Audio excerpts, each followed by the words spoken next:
Well, good morning, everyone, and thank you for allowing me to be with you today to talk about, three very important words, sustainable and resilient infrastructure. Those are not only buzzwords that we've been hearing for, probably the last 5 or 6 years, maybe even a bit longer, but the importance of businesses, not just, my business, which is the port business, the deep water seaport business, but really all businesses and what they're doing in terms of implementing policies and also, in some respects, creating technology that can help businesses become more resilient. We have 3 great speakers that are part of our panel this morning. Our first speaker is Barbara Humpton. She is the president and CEO of Siemens Corporation. We also have with us Christoph Beck, President and CEO of Ecolab. And we have Gwinnell Avis Hewitt, who is the Senior Vice President of Corporate Strategy for Schneider Electric. And I want to welcome all 3 panelists this morning. Before we get started, I just want to say it's somewhat timely, the topic today, because, for those of you that are from South Florida, we're starting our King Tide event again. This happens in South Florida several times a year, and we all know the problems that causes from a drainage perspective, especially along the beach and in the coastal communities here in South Florida. So the conversation today is very timely. Before I jump into the questions, I just wanted to really quickly talk about some of the things that we're doing at Port Everglades to become more resilient. We've just completed about $120 million parking structure to support what's finally coming back cruise business, which is fantastic. And that garage is actually operated off solar power. Not all of the facility, but probably 65% of the facility runs on solar power.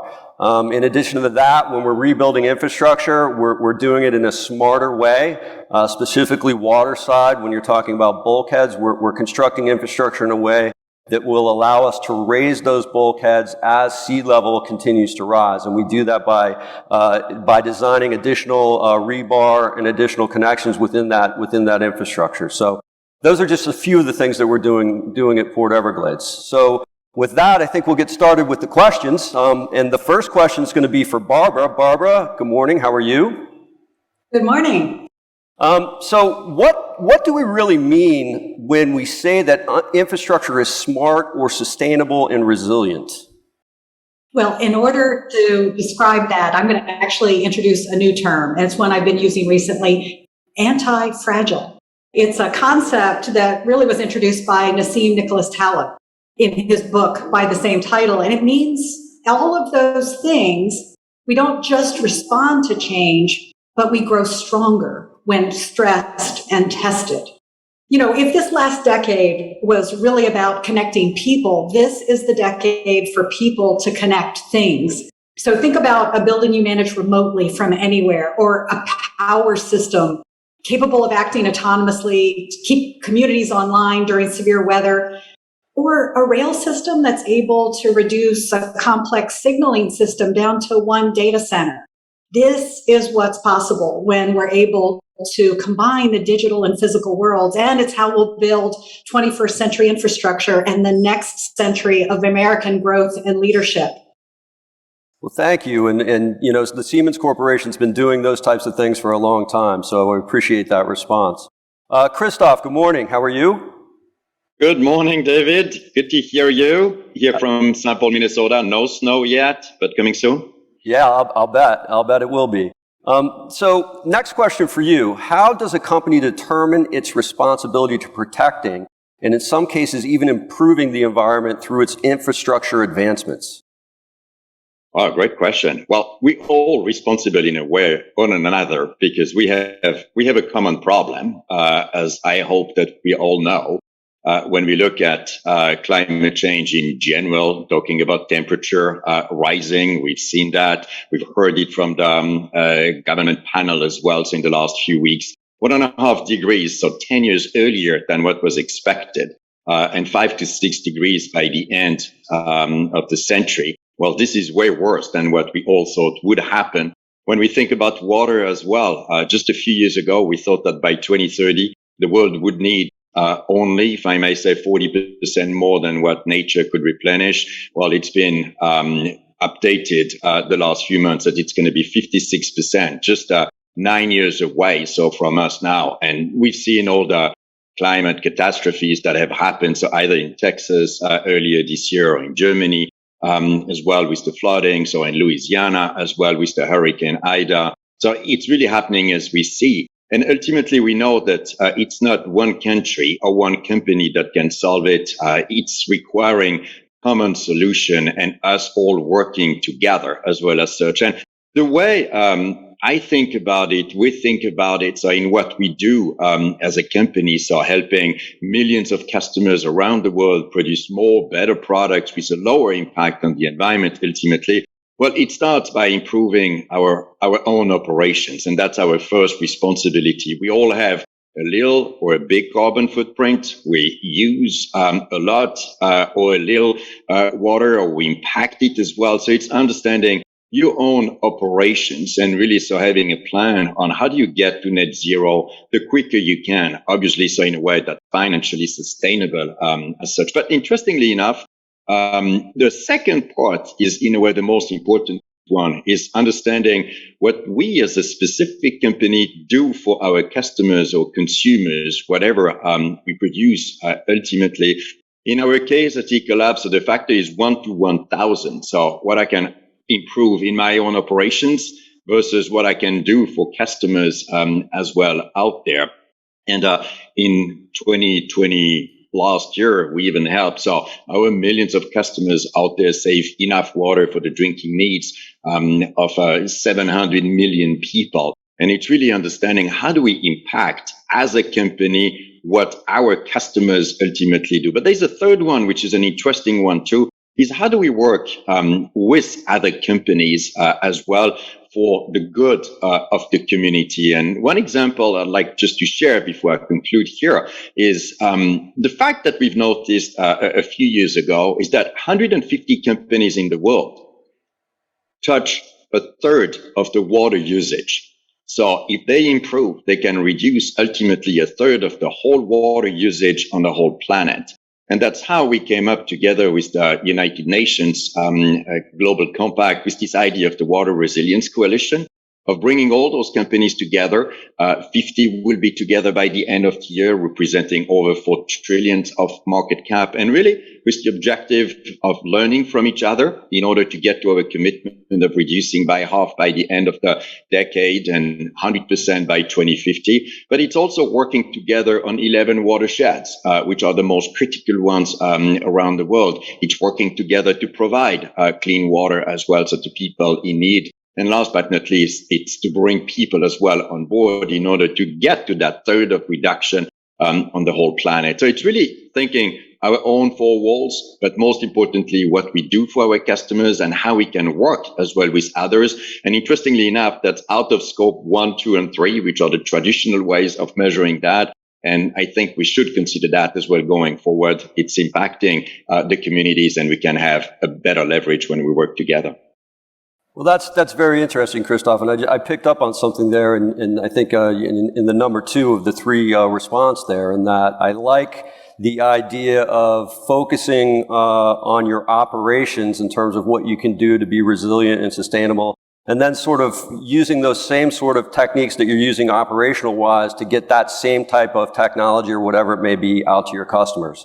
And also the collaboration with other businesses, because we're all in this together, and, you know, the more collaboration I think that we have across business sectors, to continue to move in the direction of being fully sustainable, the better. So I appreciate that response, and thank you.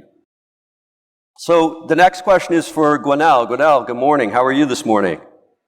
Good, thank you very much. Hello from Boston. So here's a question for you. As the world is racing against time to combat global warming, what key actions should countries, companies, and communities take to combat climate change? Thank you. I think it makes a good link with what Christophe has been saying. It was talking with collaboration, and your question is all about putting efforts all together between countries, companies, communities, because we are all in the same battle. And I think that makes totally sense to align forces in order to fight against climate change and to have the right tools and the right instruments and the right actions in place in order to have a meaningful play or a meaningful position. And to do that, I would say when we look at climate change, basically the emissions are coming from energy. I would say 80% of the world's CO2 emissions are coming from the energy sector. That's why it's so important to continue decarbonizing the energy sector. And how to do that? There are multiple ways, and things are moving extremely fast, but we are at the beginning of the journey, Why is that? First, when we look at the energy sector, we see a lot of waste. Can you imagine that a third of the total energy produced is converted into final energy consumption by transport, industry, buildings, etc.? So just a third. The rest is lost, is wasted. So this is emissions that we could have been avoided. So first, how to make sure that we eliminate waste across the life cycle, especially in the energy sector, to limit the CO2 emissions. And to do that, there are multiple ways to achieve that. We can measure energy consumption with sensors, metering, monitoring, etc. And with software, we can analyze the energy consumption and make sure that we optimize the energy consumption, and at the end of the day, to eliminate the waste across the life cycle. So first message is that look at the energy sector and try to eliminate waste as much as possible. And second is to continue investing in new renewables energy solutions. We know that electricity offers fastest, safest, and most cost-effective way to decarbonize our society. But in order to do that, we continue to scale up the investment in the different technologies and renewables. And we have multiple of questions. For example, when we look at wind, solar, it's intermittent by nature. So we need to invest much more in batteries. We need to invest in hydrogen. So there is a journey ahead of us. We are at the beginning, but the momentum is there. So second element is acceleration of the electricity production and decarbonization of this electricity. And third, I would say, in order to optimize this electricity produced, we need much more digital tools in the development, and in the combination between digitalization and electricity, we will have much more power in sustainability. And I think that if we want to tick the box to decarbonize as fast as possible, we need to have all that together, digital and electricity development all together. And as you rightly say, we will never win this battle if we are not putting all our forces, strengths together. And to do that, right now we have a momentum because COVID, people are investing in the new journey, in, I would say, the new world that we want to build. And we see lots of stimulus plans, recovery plans that are focused on the new economy. So this is an opportunity to pull things together, to create more links between the private sector, the public sector, to improve the way we live, to improve access to energy in a meaningful way. And I would say to define the new way we want to have energy in our world. Well, thank you for that response. I was wondering if, I was thinking about your response, and I was wondering if you could maybe expand a little bit further on maybe a little bit more detail about what you're talking about in relation to digitalization, in relation to, I guess, creating power energy. Yes, it's a good example. When we look at the energy sector, we are saying we want to consume green energy. So this is the easy part, investment in renewable, etc. But we are saying also we should consume less energy to be more efficient in the way we consume energy. To do that, we need to monitor our consumption. We need to trigger where we consume energy and how to consume it better. And to do that, we need to use digital tools in our different consumption in order to optimize the way we are consuming energy. It can be at homes, at offices, at entire cities, but we will have this combination between digital technology and renewable energy in order to drive efficiency. Well, thank you for that. And I would agree that the key is sort of optimization. And even at our facility, Port Everglades, up in Fort Lauderdale, Broward County, that's one of the things that we've been focusing on for some time is how do we optimize the facility in terms of not having any additional land area to develop to handle more cruise passengers, to handle more containerized cargo. So it really is about optimization and how you're able to move more cargo through the same footprint using technology and things of that nature. So I appreciate that response. And I can relate to that given in my position at Port Everglades. So Christoph, we're going to go back to you now. Can we reliably measure resiliency and sustainability, or even how our actions today or perhaps tomorrow are saving the planet? So we're talking about measurability. Yeah, we have to. And at the same time, I'm still processing what Gwen also just said, so that 2/3 of the energy that's being produced is wasted. It's putting really so kind of dimensions to the problem, and those are challenges we can address as well as a community. It's like this 150 companies are using 1/3 of the world water. It makes it more practical. It gives that feeling that we can get it done, which is back to your question of measurement, which is at the core of everything in order to make progress and making sure that we progress as well. I've seen that in the years that we've been working with hundreds of companies around the world with their own commitments that they've made to get half reduced by 2030, 100% by 2050. Well, this is the easy part in a way, so just to make the commitment. The harder part is to know where do you start?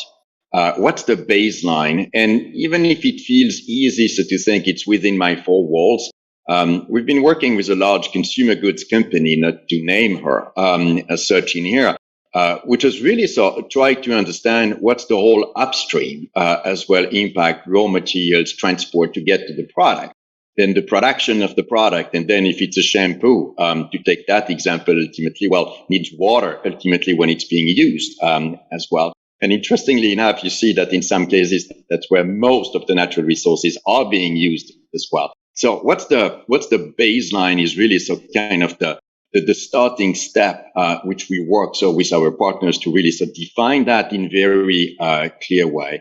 And the second one, David, is really having a roadmap with clear metrics and clear milestones as well on how do you get to this net zero. You won't have all the answers up front. We all know that. I guess no one has all the answers to get to net zero by whatever date that is ultimately. But at least you will know what do you know? What are the steps to get there? And what's remaining ultimately, and focusing on that so when time is right.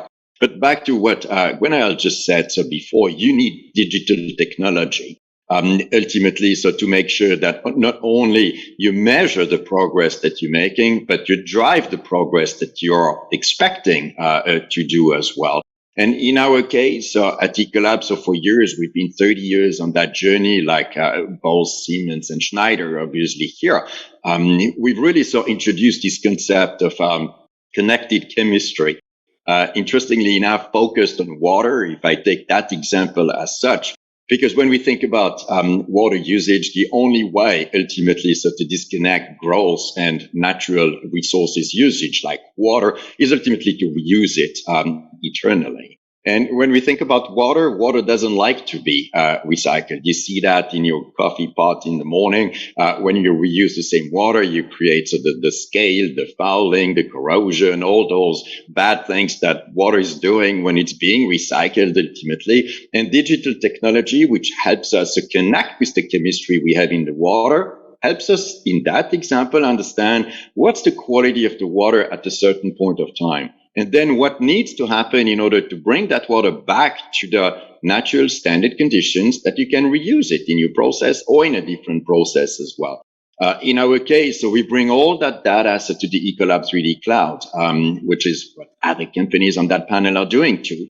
as well. So really making sure we get those billions of data so connected to the cloud where we can understand for a company, well, how far are you from your objective? How can you optimize as well your own process? And interestingly enough, it helps you as well compare across industries. How am I doing? I'm a brewer. How many liters of water do I need to produce a liter of beer? Well, how am I doing versus my competition? How does it compare to other industries doing similar things as well with similar processes?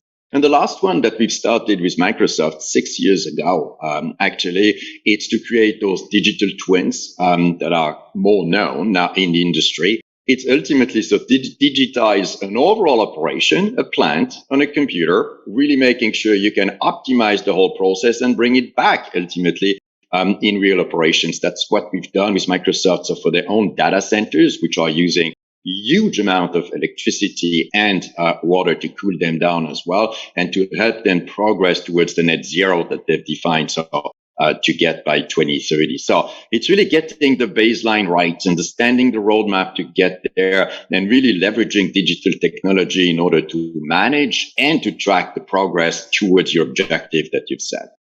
Exactly. So it's really about identifying what those key matrices are, correct?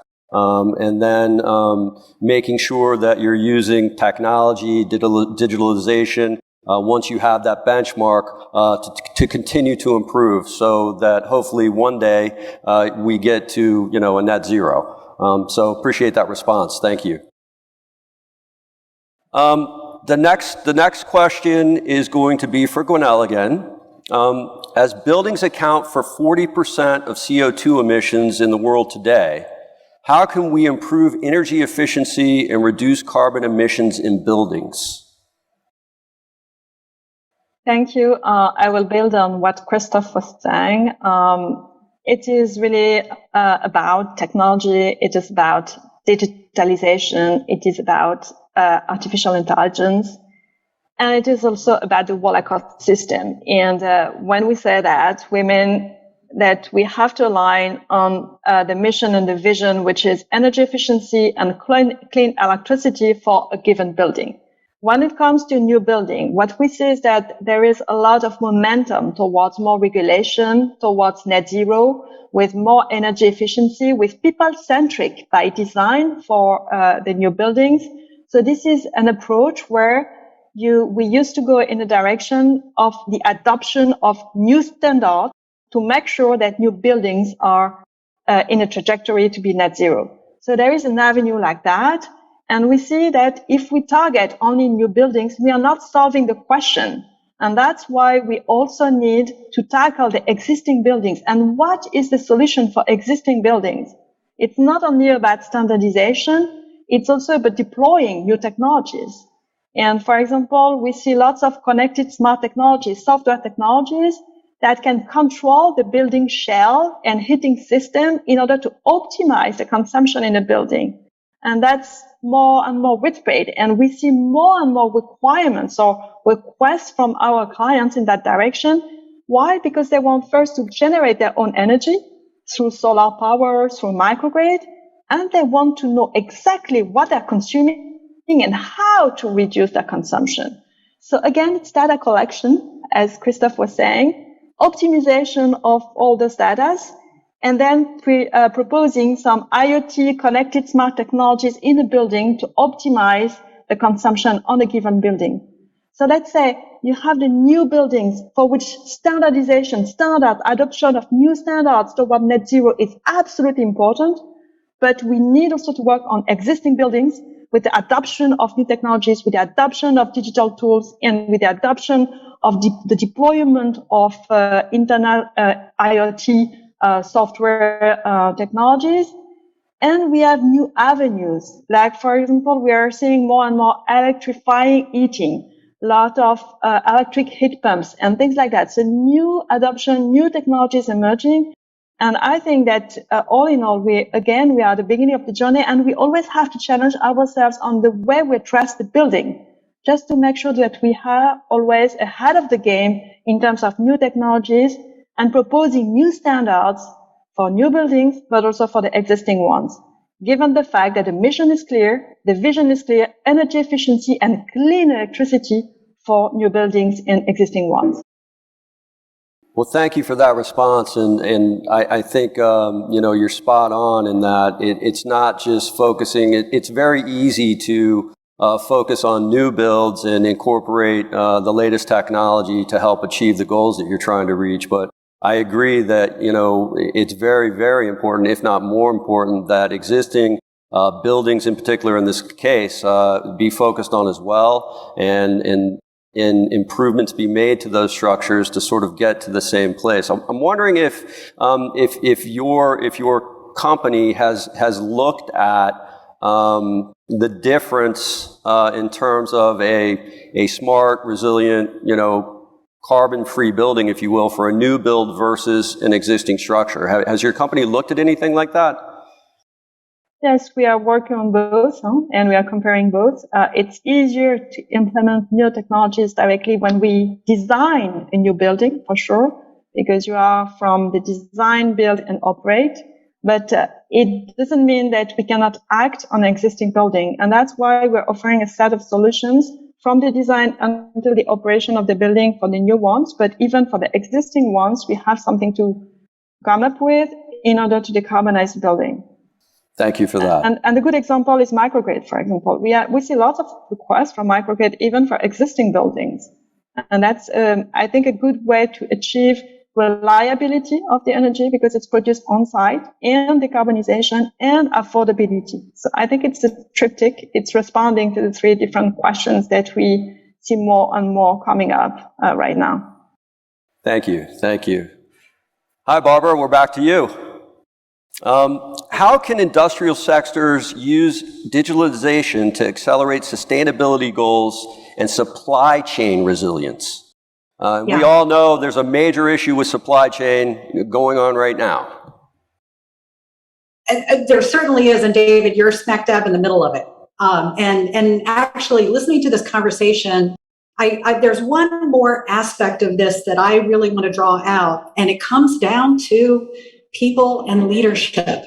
And David, I'll just note your own comments about the things you've done to baseline, to transform, to actually get the port to do things differently.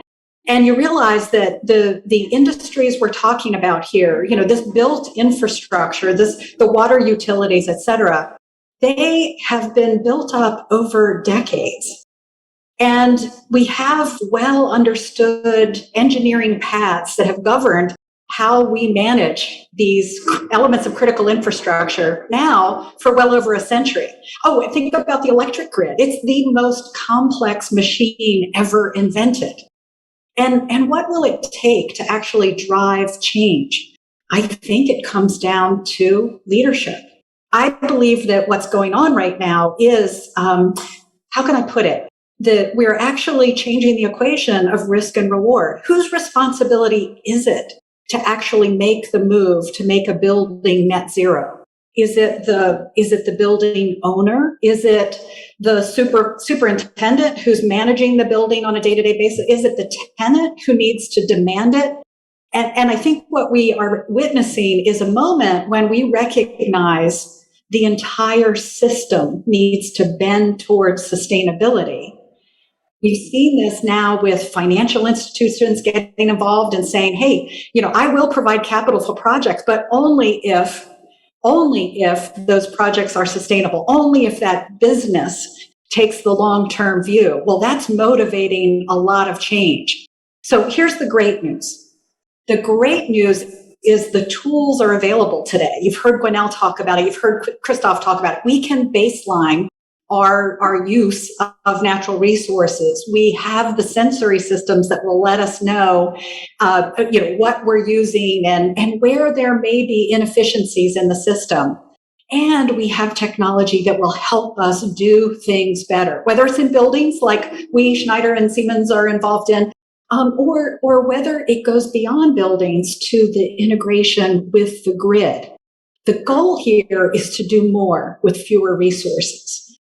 And that's where we're also, as Siemens, working on how to pair the financing and the consulting to help stakeholders get through this moment of transformation. One of the things we've done for sustainability, and particularly in the industrial sector, is we've mapped the end-to-end journey that we believe we can support and would apply to anyone from the moment someone says, I'm going to make a commitment, all the way through to them retrofitting their buildings, their assets, and actually operating in a new way. And one great recent example, just to illustrate it for the audience, is our work with Mercedes-Benz. Across their factories, they want to increase productivity and efficiency. They also want quality and availability. They want flexibility and sustainability, time to market, right? Oh, and I'll add one more. What about the health and safety of employees? So with these really ambitious goals, not only are they shifting their work from combustion to electric engines, but they're also shifting the way they do business, and their factory buildings themselves are becoming carbon neutral. So starting with one of their oldest brownfield factories, what we're doing at Siemens is leveraging our core businesses, smart infrastructure and digital industries, and we're bringing in our market-leading low-code platform capabilities to give Mercedes-Benz the ability to turn their own employees into programmers through the use of our software Mendix. And we're also applying our IoT consulting expertise. You bring together all these skills. This is what it takes to drive a whole of company transformation. We've seen it with Mercedes-Benz and manufacturing, and we've also seen it in government. Just last week, we announced that our work with the FDA uses the digital twin technology you heard Christoph mention. What they're doing is using the digital twin to look at the manufacturing of medical devices and other, life-saving products. And then they're seeing how those, by looking at the digital twin of the end element, they're able to get through review and approval cycles much faster. The benefit to the manufacturers themselves is being able to design smarter devices and getting through the review process more quickly, but then also increasing the resiliency of the supply chain and the manufacturing capacity. I mean, this is a lot, but a lot of people have said, it's these moments of disruption where everything is being questioned that we really have the opportunity to take everything we know, set our sights on the multiple goals we want to achieve, and build our plan to get there. Thank you, Barbara. And I agree. It really starts at the top. It starts with the leadership and making sure that you're setting the right goals and objectives, and then that transcends down through the business. And very interesting things that are going on in collaboration, it sounds like, with Siemens and Mercedes-Benz. That's very interesting. Thank you. Next question's for Gunal. Back to you. What role will microgrid have for buildings in the new energy landscape? So you've sort of touched on microgrid in I think almost all your responses, but maybe we could go into a little bit more detail. Okay, yes, happy to do that. When owners of commercial or industrial buildings experience an unplanned power outages, the effects, the consequences are immediate. Loss of production and or services, high restart costs, in the case of industrial sites, reduced operation equipment efficiency. So immediate consequences. And over the last several years, with extreme weather events, we've seen more and more of these outages happening. I was in Texas, by the way, in February when things happened, the extreme cold wave, and we had a situation absolutely unfaced. For now, it was absolutely incredible. And as a consequence, we see more and more requests for on-site generation. And you have multiple ways to do that, but at least the situation is that we want to have on-site generation, but also have an impact to reduce our impact on the CO2 footprint. And this is positive because then it's a combination of a response to a crisis, but at the same time, which was the extreme event and outages, etc. And at the same time, the other crisis that is in front of us, which is the climate change. And therefore, we see more and more commercial, industrial, business stakeholders recognizing that electricity generation facility on site is something that can be meaningful if, in addition to that, it can reduce their consumption and reduce their emissions. And therefore, we see more and more of this kind of deployment. And I would say that microgrid is the right tool to respond to this kind of question because it improves reliability, it utilizes renewable power, and therefore it can lower carbon footprint, and it helps revenue generation and reduce energy cost at the end of the day because you monitor in real time the consumption and the production depending on your consumption. So I think that with all the digital tools included in the microgrid offer, you can really have a meaningful impact in terms of reliability, in terms of sustainability, and in terms of affordability. So that's why I think this momentum on microgrid, I was mentioning it earlier, but I think it's also due to all the kind of question that we receive more and more about electrification, about sustainability, about reliability and resiliency. Thank you for that. And reliability and resiliency are definitely two key words, especially when we're talking about the energy sector, for certain. Christoph, next question for you. In addition to economic prosperity, how can digitalization ensure quality of life and safety? Well, it's a hell of a question, and I can't resist thinking about what we went through with COVID. And thinking if the technology was not there, if that would have happened 20 years ago, keeping in mind that the iPhone came on the market in 2006. So if we were still with our flip phones, we would be dialing into a modem to get to data. Just thinking about how we would have experienced COVID with the old technology, which we've all experienced. So 20 years ago, that's not that long ago. Well, it's really the best demonstration in a way that digital technology has allowed us to do quite well during COVID in a very extreme situation. It's been true for our own company, like for everyone in the audience as well in here. We had, for instance, our teams, we have 25,000 sales and service people around the world. Well, in many cases, they could not go to their customers. So how did we support those customers ultimately without going in person there because there was a risk of infection, which is obviously protecting life as such as well. And those virtual reality solutions like HoloLens, for instance, have taken off in huge ways. In our own organization, where suddenly we've learned selling new customers virtually, things we thought could not be done. And interestingly enough, we've been able to sell new business like that in a way that's safe for the health of our people. And by the way, reducing the environmental footprint because people are not flying or driving around as well. At the same time, all those 40,000 plants that we're managing remotely, well, we could do that from a remote center where we can really look at how are things operating, how do we make sure that no blow up happens as well, how do we optimize operations in a way that was safe as well. So for our teams, well, those are things that we're going to keep doing as well in the future. That's going to reduce as well the impact on the environment. We had some interesting stories as well. On one hand, thinking about how do we improve life as well in a very basic way. And I'll give you another example, a bit less basic. Think about milk shelf life, for instance. We touch almost half of the milk production around the world. And understanding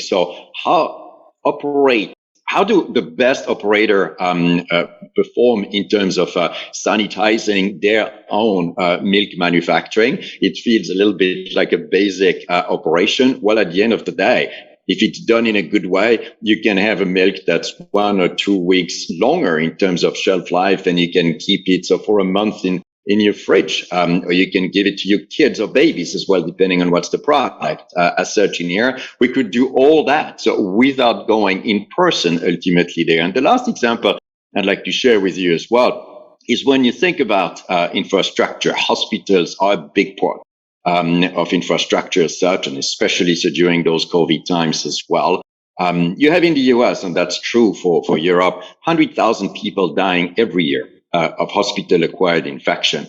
Through data, we could understand that less than 40% of the healthcare professionals working in hospitals are washing and sanitizing their hands before they touch patients, which is the main driver for those hospital-acquired infections. Well, by digitizing as well, so the healthcare professionals, we've been able to understand their behavior. Why didn't they wash their hands? What are the hurdles? How can we make sure that we get higher in terms of compliance? And with that kind of programs, protecting life of patients as well that have come to a hospital for something, but not for an infection that they didn't get when they entered as well the hospital. And that's allowed us to save thousands or millions of lives just by doing it the right way. So at the end of the day, being in this fourth industrial revolution, every revolution we thought it would be something that's going to be bad for jobs, for instance, for our lives. Ultimately, it's always been a very good story because it's helped mankind to refocus on where we can truly add more value. So as such, I think with all we've heard from Barbara and Gwenaël as well today, we can really notice that digital technologies is really helping people live better and manage natural resources in a better way. So I think what we're experiencing now and what COVID has accelerated is ultimately going to be better for life and better for the planet too. So that's a surprising statistic to me about the hospital workers and the percentage that you were talking about. And I'm just wondering, what type of responses you were getting as to, number one, why not washing hands, and then number two, what is it that Ecolab as a corporation was doing in order to help to improve that percentage number? Yeah, the first question is really a behavioral issue. And interestingly enough, we thought it was in some places around the world and not in others. But Europe and the US have a very similar issue where the healthcare people, the majority, so do not wash their hands.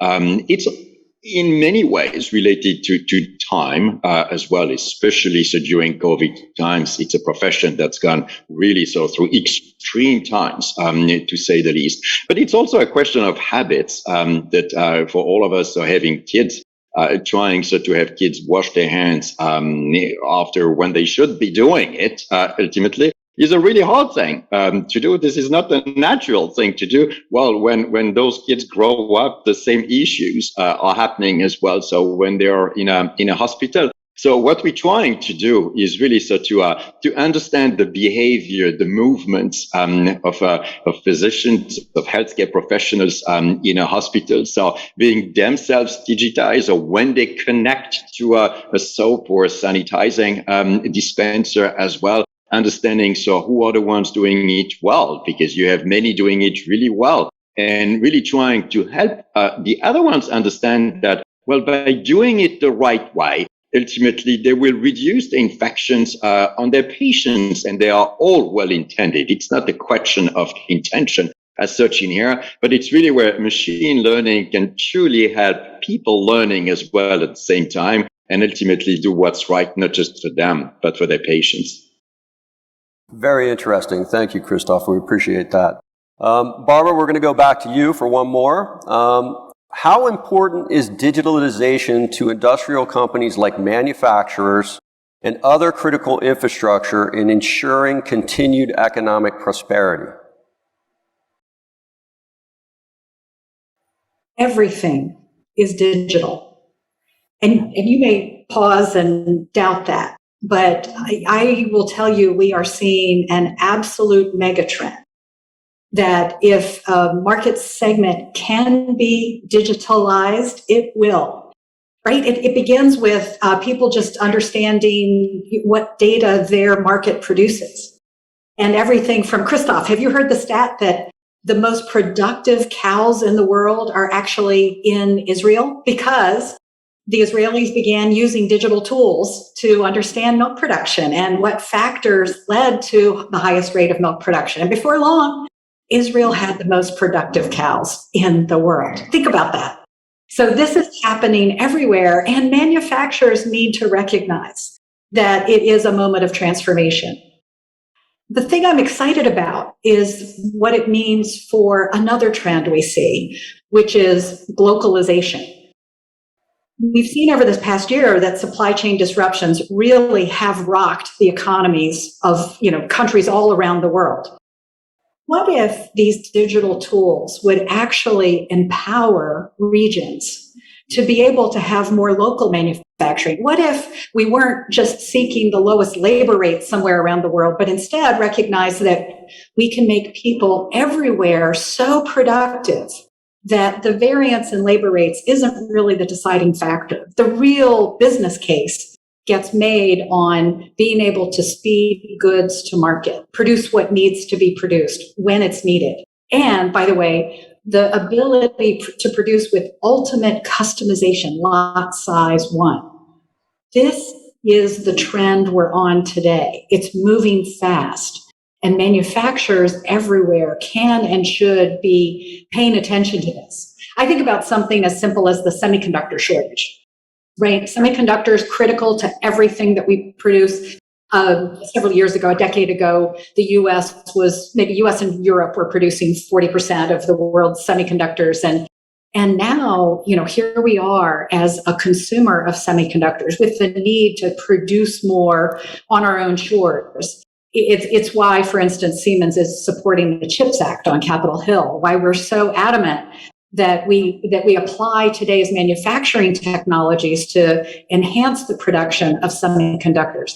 This kind of innovation, the innovation, the idea of having concepts and technologies that are available globally, but can be produced locally, that gives us this global effect that I believe is going to be a major, major transformation in the manufacturing sector. Now, David, you may wonder, what does that do to our ports? Well, the fact is, we're not going to be producing in every local neighborhood everything that an economy will need. But what I am looking for is more regional approaches and the absolute relevance of Port Everglades. I appreciate that. It's interesting. We were going through some strategic planning a couple years ago, and our business development director brought up 3D printing, and how is it that 15, 20 years from now 3D printing may affect the port. It may affect cargo just because of the ability to use that technology to manufacture things. So yeah, that's a great response, and it's very interesting times. We have a few minutes left. I have one more question, and maybe we'll just do a round robin here. We could start with Gwinnell. Throughout the world, infrastructure that we have relied on for many years is aging. So we all know that, not just in the United States, but really throughout the world, infrastructure is not in the best shape. What can be done to improve safety, efficiency, and resiliency to existing infrastructure? Thank you. I would be completely in line with Christoph and Barbara. I think the first response is digital, and the second response is local power sources, I would say. When it comes to the three elements that you mentioned, safety, for example, let's just take an example of commercial building. You have connected building solutions to help monitor like indoor air quality, people flow, occupancy levels, and things like that. So you have numbers of tools to deploy that are building or infrastructure management systems. So on safety, this is an example. But another one, which are the hospitals, like critical facilities such as hospitals, having local power will prevent them from any outages. And I think that's also another element of the response. So I would say connected building solutions, local power for safety according to the needs of the clients. And efficiency in our second elements that you brought up, I would say, again, you have to bring data from connected devices across the facilities, across the buildings, and with the hubs and with cloud-based services, you can have better efficiency in the system. That's what we discussed earlier, and this is proven. And just to give an example, maintenance, when it comes to maintenance, we used to transition from reactive maintenance to preventive maintenance. And I think that's an area where we can save up to 20% in costs. So again, efficiency, it's just data collection, and with good example with maintenance and continuous savings that we can achieve through digitalization. And last topic that you mentioned is about resiliency. And I think that about resiliency, we need to have real-time monitoring to detect on the equipment the risks that we have, to maximize the usage of the equipment, to make sure that we isolate and resolve problems when it arises.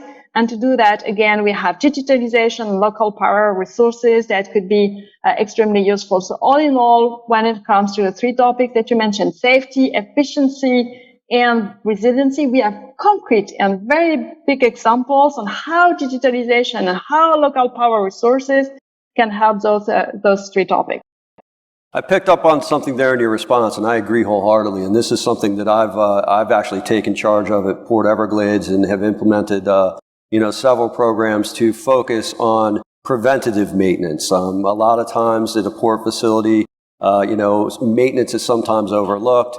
What would usually be an operating expense very suddenly turns into a capital project because preventive maintenance has not been done. So we're utilizing different technology within the port, specific software systems, to make sure that we're on track when it comes to preventive maintenance. And we've made a lot of progress in the last couple of years in that area. So, Christophe, you have anything to add to Gwenelle's response to that question?